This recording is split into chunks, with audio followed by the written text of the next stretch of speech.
Assalamualaikum warahmatullahi wabarakatuh. Pada video kali ini kita akan membahas tentang solar irradiation dan solar insolation. Jadi pada saat kita mendesain sebuah sistem PLTS atau sistem pembangkit listrik tenaga surya menggunakan solar PV, kita perlu tahu apa itu solar irradiation dan insolation. Karena yang jadi fungsi utama sebagai solar panel adalah dia mengkonversikan energi radiasi matahari menjadi listrik secara langsung. Oke, kita langsung dari definisi dulu ya. Secara definisi seperti ini, jadi ada solar irradiation itu daya radiasi matahari yang diterima setiap satu satuan permukaan. Jadi kalau misalnya kita merujuk pada definisi ini ya, kata kuncinya adalah daya. Daya itu kan joule per second ya, watt atau ya, watt per meter persegi gitu. Jadi berapa daya yang diterima oleh sebuah permukaan oleh radiasi matahari dalam dalam satu satuan waktu. Makanya satuannya adalah watt per meter persegi. Nah, kalau misalnya solar insolation itu dia energinya gitu. Yang namanya energi itu kan daya dikali waktu gitu ya. Jadi makanya satuannya pun misal ini kalau watt dikali waktu second kan joule ya, joule per meter persegi atau watt hour per meter persegi ini sama lah. Sama-sama satuan dari insolation gitu. Biasanya solar insolation itu dia dalam selang waktu tertentu. Misal di Jakarta gitu ya. Misalnya Jakarta itu solar insolation-nya misal 5 kilowatt hour per meter persegi per hari gitu ya. Itu rata-ratanya misalnya. Jadi ada jangka waktunya. Atau misalnya 2.500 kilowatt hour per tahun gitu. Itu jadi kilowatt hour per meter persegi per tahun gitu ya. Itu berarti dalam setahun kita mendapatkan energi yang segitu besarnya jika kita punya satu satuan permukaan yaitu 1 meter persegi. Untuk mencari solar irradiation, kita menggunakan solar power meter gitu ya. Solar power meter itu bisa bentuknya stationary seperti ini atau bisa juga yang portable seperti ini. Biasanya yang seperti ini digunakan untuk data station ya, data stationary gitu ya. Jadi kita punya tempat lokasi tertentu, kita pasang di situ dan biasanya kita rekam data tersebut sama selang waktu tertentu. Misal dalam waktu seharian ya gitu ya. Jadi kita analisis tuh dari jam 6 pagi sampai jam 6 sore atau bahkan malam pun kita ukur gitu. Biasanya ini terintegrasi dengan sistem akuisisi datanya gitu. Jadi kita tinggal meninggalkan alat tersebut di situ, biarkan alat ini bekerja, nanti kita dapat datanya gitu. Kalau yang ini portable ya, ini biasanya untuk survei-survei singkat gitu ya. Jadi kita bisa hitung ini sensornya di sini ya. Sensor yang putih ini sensornya, kemudian kita bisa lihat angka nilai watt per meter perseginya di sini gitu. Ini dua alat ini adalah untuk mengukur solar irradiation gitu, bukan solar insolation. Solar insolation caranya gimana? Caranya ya yang paling gampang kalau kita sudah punya datanya, data dari alat ini atau ini gitu ya. Kita harus mengukur dalam selang waktu tertentu. Misal ini adalah datanya, kita ambil misalnya per jam gitu, adalah jam 1 malam sampai jam 24 malam gitu dalam seharian gitu. Kita bisa lihat nih. Kalau misalnya kita tinggalkan alatnya dan alatnya mengambil setiap 1 jam, maka akan seperti ini gitu ya. Mungkin jam 6 masih nol gitu ya, masih belum ada radiasi nih. Begitu agak pagi sudah mulai matahari terbit, kemudian siang, lalu sore dan nol lagi gitu ya. Nah, dari data solar irradiation ini kita bisa hitung nih berapa solar insolation-nya. Caranya gimana? Ya ini energi solar gitu ya. Solar insolation itu adalah integral dari waktunya dikalikan dengan IRR. IRR ini irradiation-nya. Masing-masing irradiation itu dikalikan dengan DT gitu ya. Ini kalau dalam bentuk integral, tapi biasanya karena kita datanya discrete ya, kita bukan punya fungsi, maka kita bisa dengan mudah dengan cara seperti ini gitu ya. Sigma jadi dikalikan saja nih IRR dikali delta T-nya. Kalau misalnya kita ingin datanya seperti ini jadi watt hour per meter persegi ya gampang gitu, tinggal jumlahkan saja. Ini kali 1 kan 0,000, ini juga dikali 1, ini kali 1, kita jumlahkan semua. Dapatlah seperti ini. Nah, ini contohnya seperti ini ya. Kalau kita gunakan rumus ini di data-data ini dapat dalam sehari itu 2296 watt hour gitu per harinya. Oke, watt hour per meter persegi ya, sorry ya. Ini watt hour per meter persegi dalam seharinya gitu. Oke, selanjutnya adalah data-data ini bagaimana cara dapatnya gitu ya. Misal kita nggak punya alat ini gitu. Dan kita tidak punya waktu untuk mengukur ini dalam setahun atau dalam sehari gitu ya. Lalu kan kita perlu mengestimasi kan ya, berapa solar irradiation-nya atau solar insolasinya. Jadi ada beberapa cara.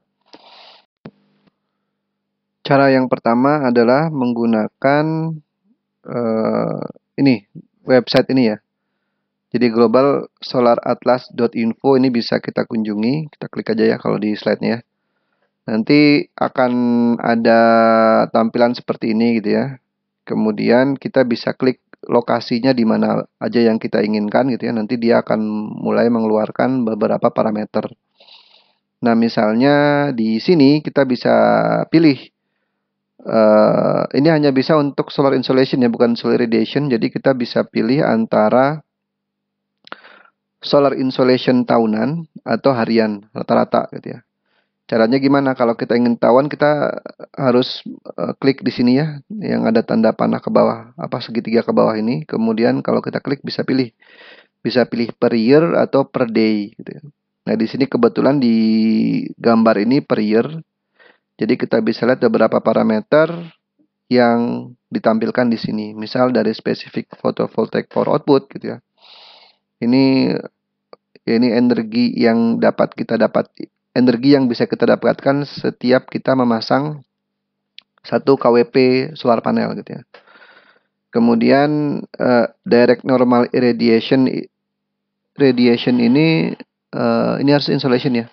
Radiation ini adalah energi matahari yang normal. Jadi maksudnya dia mengikuti nih, kalau si sensornya itu mengikuti arah datangnya sinar matahari, jadi langsung. Jadi tidak ada sudut antara normalnya nol gitu ya. Kemudian ada global horizontal irradiation, ini kalau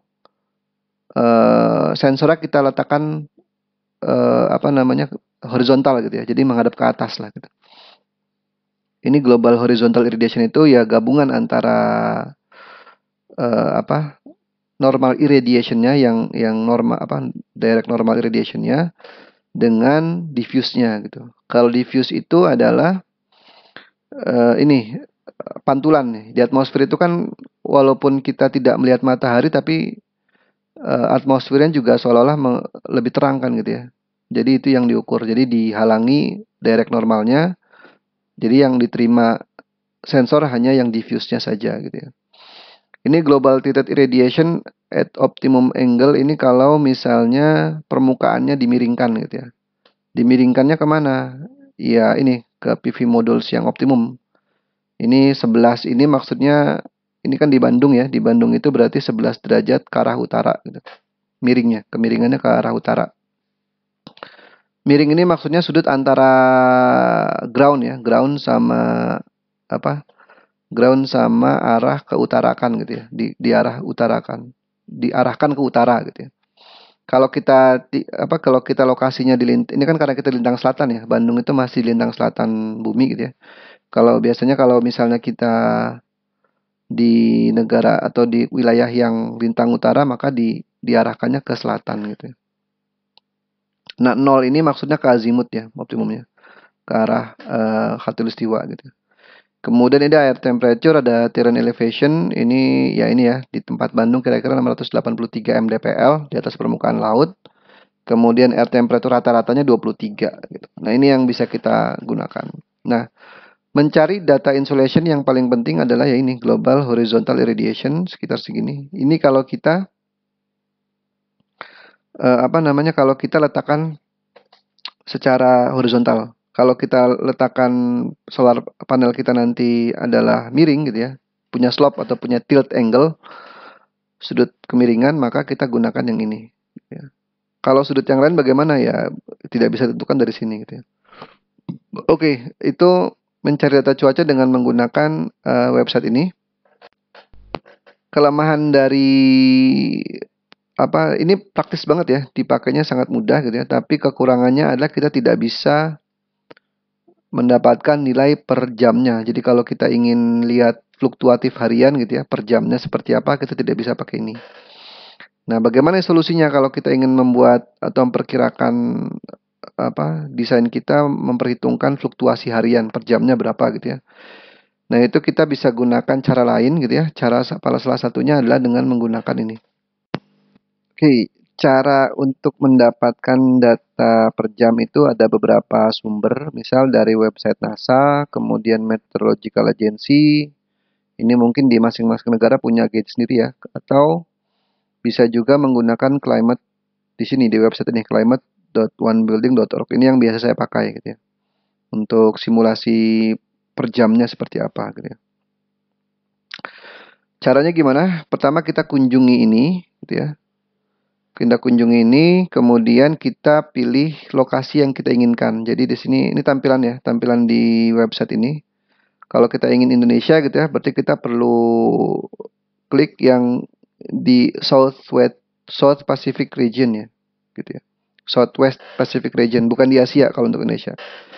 Nah, di sini kalau kita klik di sini maka akan ada pilihan beberapa negara di wilayah ini. Kita pilih IDN ya, IDN itu di Indonesia, kemudian kita bisa download tuh. Jadi setelah kita klik IDN itu akan banyak pilihan lokasi di Indonesia, kemudian kita pilih aja yang kita inginkan. Titik-titik tersebut gitu. Mungkin wilayah kita wilayah yang ingin kita desain solar panelnya mungkin nggak persis sama gitu ya. Biasanya kalau saya cari yang terdekatnya aja lah gitu ya.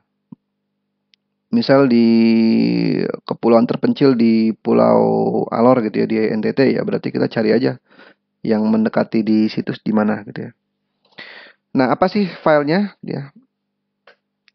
Filenya itu sebenarnya typical meteorological years. Jadi ini berbeda dengan data yang diambil dalam 1 tahun gitu ya. Biasanya TMY itu diambil dari beberapa tahun gitu ya. Mungkin 10 tahunan gitu ya. Kemudian bukan di rata-rata, tapi diambil beberapa bulan di tahun tertentu yang merepresentasikan dia tipikal gitu. Biasanya seperti apa sih gitu. Misal contohnya di sini gitu ya. Ini dari misalnya dari Januari sampai Maret diambil dari data tahun 2010 misalnya. Kemudian Maret sampai April diambil dari data tahun 2011 dan seterusnya. Jadi bukan hanya 1 tahun. Kenapa diambil beberapa tahun tersebut? Supaya kita bisa memperkirakan lah, bisa melihat fluktuatifnya gitu ya. Kemudian Kemudian itu dianggap sebagai tipikal. Tipikal itu ya biasanya seperti itu. Jadi kita menggunakan TMY itu tidak bisa untuk kondisi-kondisi ekstrim gitu. Misal diperkirakan tahun depan ada ada badai gitu ya. Ya kita tidak bisa menggunakan ini. Jadi untuk kondisi-kondisi ekstrim kita tidak bisa menggunakan TMY gitu. Oke. Nah, kalau kita ambil filenya TMY itu ditandai dengan kalau file yang tadi kita ambil dari onebuilding.org gitu ya. Itu nama filenya .epw atau EPW ya. EPW itu Energy Plus Weather. Jadi kita ambil itu, kalau kita buka dia bentuknya seperti ini gitu. Nah, ini saya tadi ambil lagi ya, ini sebenarnya location-nya di Bandung Sastra Negara gitu ya. Ini jadi makanya nih airport ya, seperti yang saya bilang tadi bahwa biasanya mengambil datanya dari lokasi-lokasi airport atau pelabuhan. Nah, ini di Bandung, Hussein Sastra Negara, kemudian kalau kita buka kan seperti ini. Ini mungkin yang belum ngerti pusing nih, ini apa sih sebenarnya angka-angka ini gitu ya. Nah, jadi di angka-angka ini sebenarnya tabel sama kolom gitu ya, cuma dipisahi dengan koma gitu. Jadi ini misalnya 2010 nih yang paling kiri ya. Itu artinya datanya diambil tahun 2010 jam 1 malam bulan Januari gitu.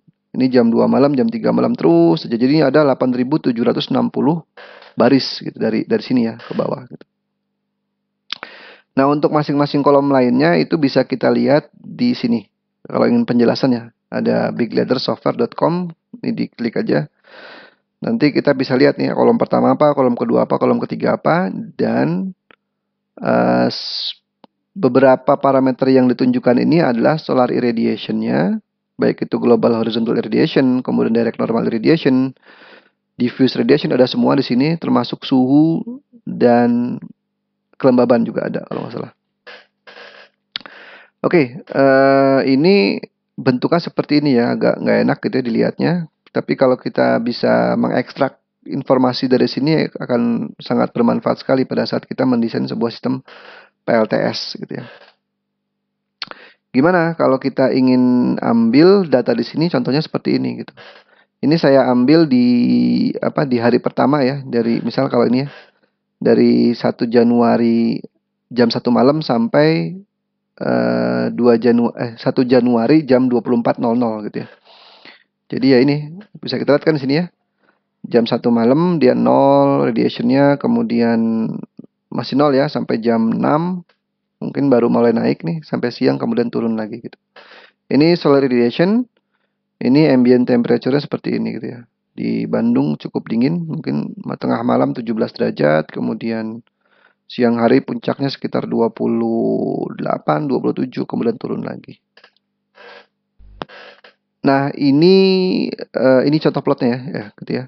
Jadi ini yang saya terangkan inilah beberapa cara untuk mendapatkan nilai nilai solar radiation atau solar insolation.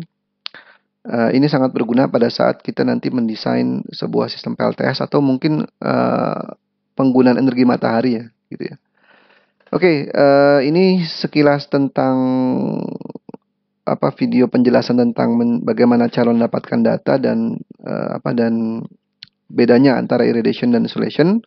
Kurang lebihnya mohon maaf. Assalamualaikum warahmatullahi wabarakatuh.